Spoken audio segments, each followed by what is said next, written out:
नमस्कार, special report में आपका स्वागत है। मैं हूं विवेक श्रीवास्तव। आज पूरे दिन एबीपी न्यूज की एक्सक्लूसिव खबर की चर्चा रही। हमारे डिफेंस एडिटर आशीष कुमार सिंह ने ब्रह्मोस मिसाइल के निर्यात से जुड़ी कुछ बहुत अहम जानकारी शेयर की।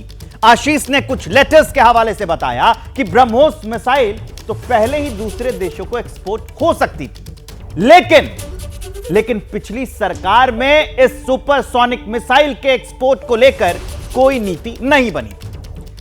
तीन बार नीति नहीं होने की वजह से एक्सपोर्ट की बात रोकी गई, वो भी ऑफिशियल लेटर जारी करके। इस खबर को जब एबीपी न्यूज ने दिखाया तो प्रधानमंत्री मोदी ने अपने सोशल मीडिया हैंडल से इसे रिपोस्ट किया।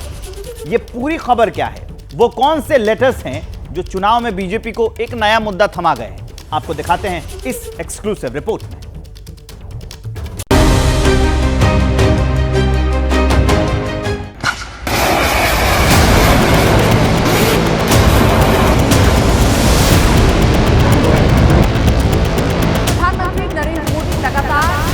बात करते हैं कि पहले की सरकारों ने नीतियों को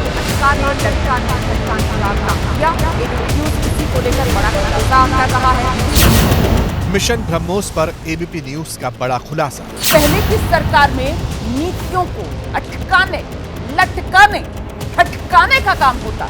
एबीपी न्यूज आज इसी को लेकर एक बहुत बड़ा खुलासा करने जा रहा है। खुलासा हो रहा था, प्रधानमंत्री एबीपी न्यूज देख रहे थे। ब्रेकिंग न्यूज, गौर से सुनिए। यूपीए सरकार में लटकी रही निर्यात की फाइल। जी, ब्रह्मोस मिसाइल की निर्यात की ये फाइल जो यूपीए सरकार में लटकी रही। यूपीए सरकार में लटकी रही निर्यात की फाइल।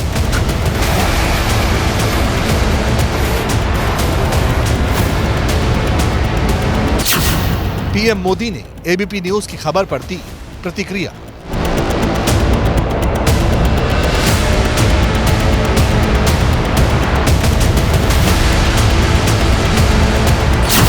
मोदी ने एबीपी न्यूज के खुलासे को रिपोस्ट किया।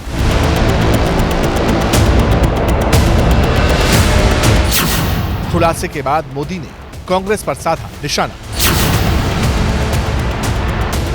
प्रधानमंत्री के सोशल मीडिया अकाउंट से आया यह कोई साधारण रिएक्शन नहीं है। इस पोस्ट के कीवर्ड्स हैं कांग्रेस, लटकाना, अटकाना, भटकाना, देश, रक्षा क्षेत्र, आघात। एबीपी न्यूज की यही वो खबर है डिफेंस एडिटर आशीष सिंह के एक्सक्लूसिव डिटेल्स, जिसे खुद प्रधानमंत्री ने देखा, समझा, जाना और फिर अपने सोशल मीडिया हैंडल से पोस्ट किया। आप देख रहे हैं कैसे यूपीए सरकार में लटक गई निर्यात की फाइल। मिसाइल निर्यात नीति को लेकर असमंजस की स्थिति। ब्रह्मोस टीम का फिलीपींस दौरा रोक दिया गया था 2014 में। पॉलिटिकल क्लियरेंस ना होने का हवाला दिया गया था। पॉलिसी ना होने की वजह से निर्यात में देरी हुई, ये भी इन चिट्ठियों के जरिए सामने आ रहा है। आखिर हुआ क्या था मिशन ब्रह्मोस को लेकर? हमारी सुपरसोनिक मिसाइल जो दुश्मनों के छक्के छुड़ा दी, उसे लेकर पुरानी सरकार की नीति क्या रही? इसी पर एबीपी न्यूज के डिफेंस एडिटर आशीष सिंह ने खुलासा किया और कुछ चौंकाने वाले सबूत भी जुटाए। ब्रह्मोस भारत की आन बान और शान है। भारत और रूस के बीच एक ऐसा प्रोजेक्ट, दुनिया की एक ऐसी सुपरसोनिक क्रूज मिसाइल जिससे दुश्मन के भी पसीने छूट जाते हैं। मेरे पास वो दस्तावेज हैं, वो लेटर्स हैं जिसके सामने आने से पता चला कि पिछली यूपीए सरकार में ब्रह्मोस के निर्यात को लेकर एक बहुत बड़ा ब्लॉकेट खड़ा किया गया था। आशीष सिंह की रिपोर्ट्स आपको तसल्ली बख्श दिखाएं, उससे पहले इन तस्वीरों पर जरा नजर डाल लीजिए, क्योंकि ये तस्वीरें इस खबर को लेकर प्रासंगिक हैं। 19 अप्रैल 2024, जगह मनीला, फिलीपींस। भारतीय वायुसेना का transport aircraft carrier C-17 globe master Delhi से 4744 किलोमीटर दूर फिलीपींस की राजधानी मनीला में उतरा।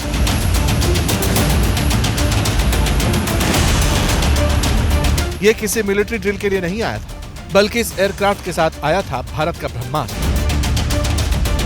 भारत की ब्रह्मोस मिसाइल, जिसके एक्सपोर्ट को लेकर भारत और फिलीपींस के बीच डील हुई थी। ये कोई छोटी मोटी घटना नहीं थी। भारत के डिफेंस सेक्टर के लिए, हमारे स्ट्रैटेजिक डोमेन के लिए बहुत बड़ा कदम था।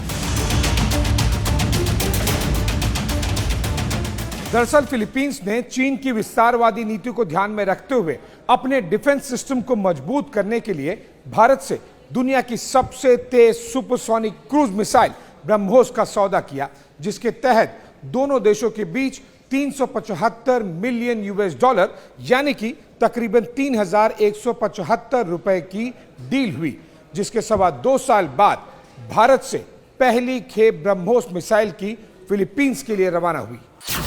लेकिन सवाल था, क्या यह निर्यात पहले किया जा सकता था? क्या पिछली सरकार में ब्रह्मोस वाली डील हो सकती थी?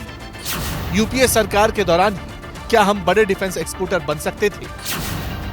डिफेंस डील को लेकर जो काम मोदी सरकार ने किया, क्या वो यूपीए सरकार के दौरान हो सकता था?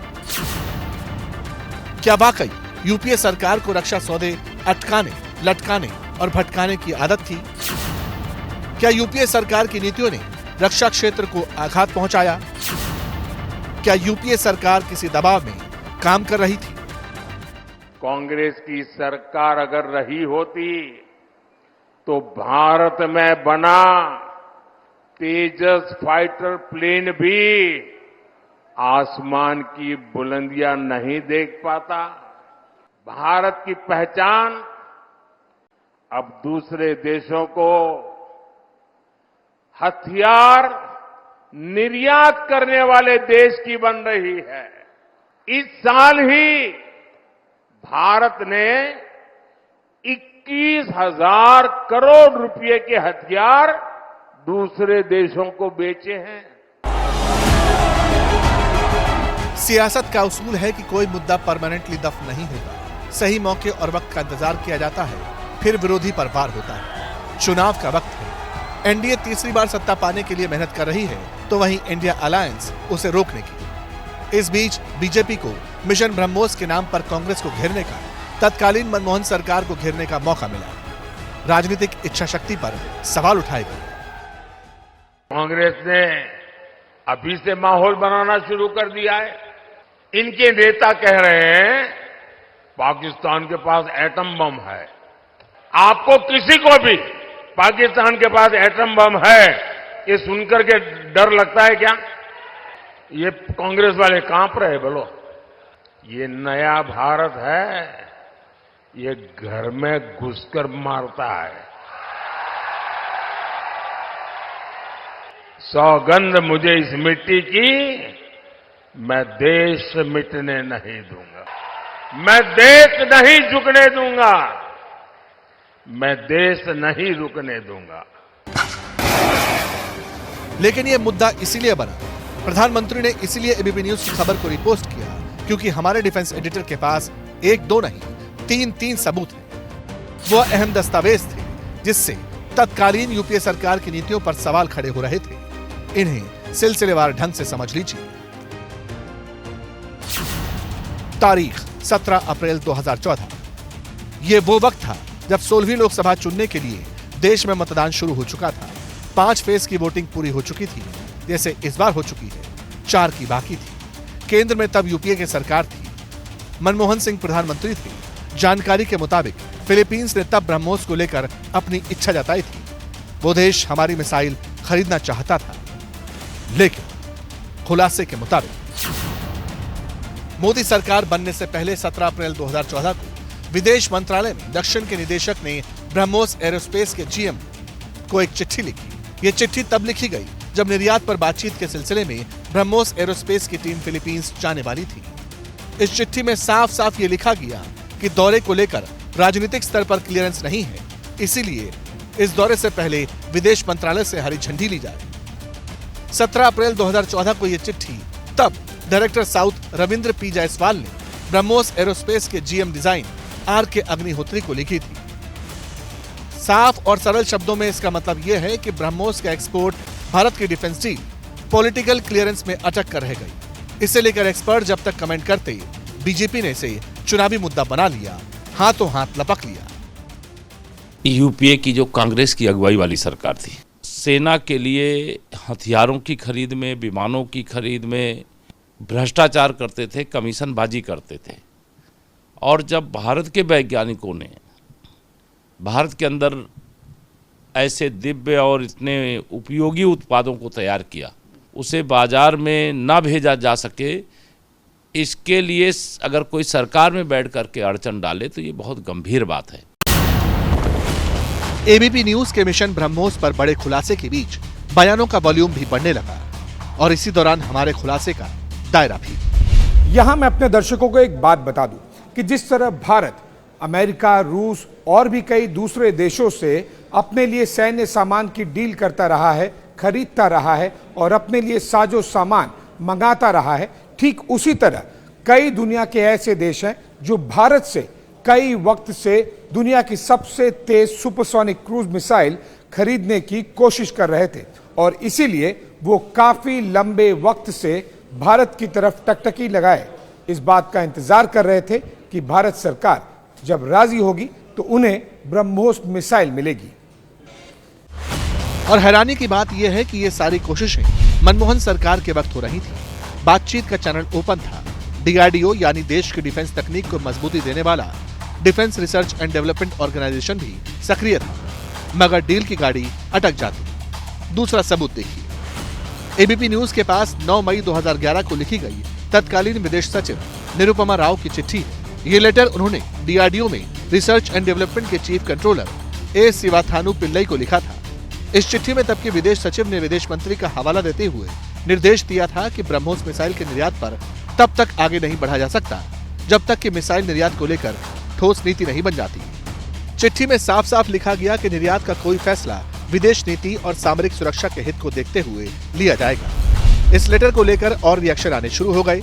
डीआरडीओ के पूर्व चेयरमैन जी सतीश रेड्डी ने कहा कि मोदी सरकार बनने के बाद रक्षा क्षेत्र में बड़ा फर्क पड़ा। आत्मनिर्भर भारत और मेक इन इंडिया अभियान से ये बदलाव आया। After the Prime Minister Modi has taken over, first the thrust on indigenous manufacturing with the clarion call of Make in India made the difference. तो अब तक इन दो चिट्ठियों से ये समझ आया कि यूपीए सरकार में ब्रह्मोस डील के निर्यात की फाइल लटकी रही। मिसाइल निर्यात नीति को लेकर असमंजस रहा। ब्रह्मोस टीम का फिलीपींस दौरा रोका गया। पॉलिटिकल क्लियरेंस न होने का बार बार हवाला दिया गया। क्लियर पॉलिसी नहीं होने की वजह से निर्यात में देरी। ब्रह्मोस एक बहुत ही कामयाब इक्विपमेंट सिस्टम जो हमने डेवलप किया। ऐसी चीज के एक्सपोर्ट के लिए तो एक पॉलिसी सपोर्ट बहुत जरूरी है। एक गवर्नमेंट की intent, proactive approach for exports बहुत जरूरी है। एंड उसके कारण अगर इसका एक्सपोर्ट डिले हुआ तो ये हमारे लिए, डिफेंस इंडस्ट्री के लिए, हमारी पूरी इकोसिस्टम के लिए, हमारी देश के लिए इस डिले से बहुत नुकसान हुआ है। लेकिन नीतियों को लेकर बार बार इस तरह की बातें क्यों हो रही थी? क्या तब की मनमोहन सरकार किसी डिफेंस डील के झंझट में ही नहीं पड़ना चाहती थी? क्या सरकार गंभीर थी भी या नहीं? इसका तीसरा सबूत भी हमारे डिफेंस एडिटर आशीष सिंह ने दिखाया, एक और लेटर के तौर पर। साल 2010 में इंडोनेशिया की एक team joint defence cooperation committee के कार्यक्रम में हिस्सा लेने के लिए नई दिल्ली में मौजूद थी। इंडोनेशिया की टीम ब्रह्मोस एरोस्पेस का दौरा करना चाहती थी, लेकिन ऐसा हो नहीं पाया। रक्षा मंत्रालय की ओर से ब्रह्मोस एरोस्पेस को लिखी चिट्ठी में यह कहा गया कि जब तक मिसाइल निर्यात की नीति नहीं बन जाती तब तक इस तरह का कोई दौरा न हो। 23 जुलाई 2010 को रक्षा मंत्रालय द्वारा लिखे गए इस लेटर में यह लिखा गया है कि भले ही इस मीटिंग में इंडोनेशिया ने ब्रह्मोस मिसाइल का मुद्दा नहीं उठाया, लेकिन गलती से हमारी तरफ से यह मैसेज जा रहा है कि हम उन्हें ब्रह्मोस मिसाइल बेचना चाहते हैं और इसीलिए हम चाहते हैं कि अब भारत किसी भी और दूसरे देश के साथ में ब्रह्मोस मिसाइल के एक्सपोर्ट को लेकर कोई चर्चा ही ना करे। इस पूरी खबर पर आशीष सिंह ने रक्षा मंत्रालय के प्रधान सलाहकार से बात की। मिशन ब्रह्मोस के विस्फोटक खुलासे पर उनका क्या कहना था, सुनना जरूरी है। उस समय जो ब्रह्मोस मिसाइल की रेंज थी वो तो MTCR के लिमिट के अंदर ही थी। जब कोई भी देश इतनी बड़ी एक मिसाइल के लिए इंटरेस्ट दिखाता है तो डेफिनेटली उन लोगों को एक महसूस होता है कि उनके रक्षा स्ट्रैटेजी में इस मिसाइल का एक महत्वपूर्ण योगदान रहना चाहिए। तो वो लोग अपनी मजबूरी से मांग रहे थे और हमें उस समय शायद क्लैरिटी ही नहीं थी और हम नहीं दे पाए। ये अच्छी बात नहीं है। साफ हिंदुस्तान की सैन्य ताकत के मुरीद कई देश हैं। इंडोनेशिया, थाईलैंड जैसे देश हमारे मिसाइल सिस्टम के लिए उत्सुक रहे, अब भी है, लेकिन शायद तब राजनीतिक इच्छा शक्ति की कमी के चलते डील साइन नहीं हो पाई। खैर, जिस ब्रह्मोस को लेकर इतनी बातें हो रही हैं वो आखिर है क्या? ब्रह्मोस वो सुपरसोनिक मिसाइल है जो भारत और रूस ने मिलकर बनाई है। दोनों देशों का जॉइंट वेंचर। ये दुनिया की सबसे तेज सुपरसोनिक मिसाइल कही जाती है। भारत में बनने वाली इस मिसाइल की स्पीड आवाज की गति से 3 गुना ज्यादा है, यानी मैक 2.8। ब्रह्मोस की खास बात यह है कि यह जमीन, समंदर और हवा कहीं से भी दागी जा सकती है। 290 किलोमीटर तक टारगेट को सटीक तौर पर ध्वस्त कर सकती है। हालांकि इसकी रेंज 500 किलोमीटर बढ़ाने पर भी काम चल रहा है। ये मिसाइल हवा में ही रास्ता बदलने में सक्षम है। 10 मीटर की ऊंचाई पर उड़ान भरने की क्षमता की वजह से ये रडार की पकड़ में नहीं आती। दुनिया की सबसे तेज supersonic cruise missile BrahMos 200 kilogram तक के वॉरहेड लेके जा सकती है और BrahMos missile fire and forget यानी कि दागो और निश्चिंत हो जाओ वाले सिद्धांत पर काम करती है। इसका मतलब है कि एक बार ब्रह्मोस मिसाइल को लॉन्च कर दिया जाए तो यह अपने टारगेट को तबाह कर देती है। इसे दुनिया की सबसे advance air defence system S-400 भी नहीं पकड़ पाती है। हालांकि अब जब ब्रह्मोस के एक्सपोर्ट को लेकर यूपीए सरकार की पॉलिसी सामने आने लगी तो बीजेपी की तरफ से और एग्रेसिव एक्शन रिएक्शन होने लगी। सवाल तो कांग्रेस से भी पूछे गए। दोनों के बयान क्या है? फिलीपींस को जिन लोगों ने पॉलिटिकल क्लियरेंस नहीं दी भारत में, वो यूपीए की सरकार थी और वो आप खुद समझ सकते हैं कि किसके दबाव में काम कर रही थी। वो लोग चाइना के दबाव में, वो लोग ऐसे बहुत सारे देश हैं जो दुनिया के भाईचारे के शत्रु हैं, जो लोकतंत्र के शत्रु हैं। तो ऐसी परिस्थिति में यही देश की मजबूती है कि हम अपने भी चैन से रहना चाहते हैं, विकास के मार्ग पे जाना चाहते हैं और दूसरे को भी जितनी जरूरत पड़ेगी, ब्रह्मोस से भी जरूरत पड़ेगी, सहायता कर।